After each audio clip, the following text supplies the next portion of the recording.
Chapter 7 is intercity rail. We call for a National Defense Public Transportation Act.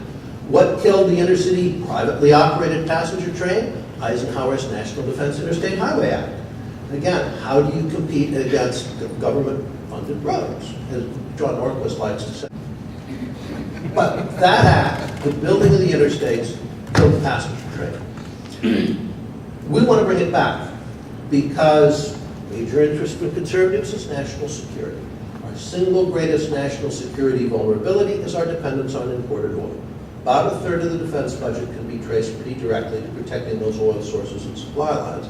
And as we've just seen in 2 wars, with the addition of Libya, wars for oil don't get you oil. We didn't get a drop out of Iraq. Didn't do us a bit of good. The Chinese are selling all that out. I'm sure they will in Libya too.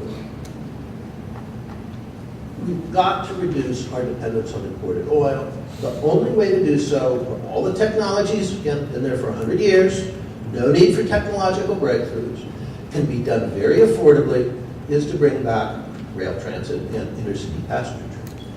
We are not talking about high-speed rail. It'd be great if we could afford it. We can't. The Chinese can afford it because they have all our money. So they're taking $1 trillion and building a big high-speed rail system. We can't do that. What we can build, rebuild, is the network we had in the 1950s of buses and passenger trains with buses feeding the trains that can once again enable Americans to go from anywhere in the country to anywhere else without driving and without flying. On a network of passenger trains that are not high speed, but they're fast enough so the journey time is competitive with the automobile. That is affordable. For the most part, that can be done at the FRA speed limit of 79 miles an hour. Another nice little bit for the passenger train from government is right after World War II, the FRA slapped speed limits on the passenger trains. Many of our passenger trains went faster in the 30s than they do now. They were, of course, doing it behind steam, which would be plenty fast, trust me. Our act, and in fact, I don't know how clearly you can see it from here, but to show you what we're talking about, this squiggly map with all the lines on it is the network of passenger trains, privately operated, that we had in the 1950s. Not very long ago, I was riding those trains. I remember them well.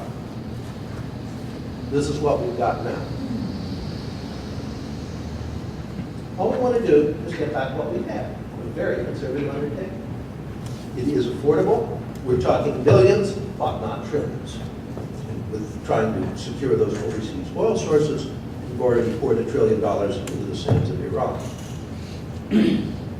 As one Tea Party conservative on the Hill said recently, war is not fiscally conservative.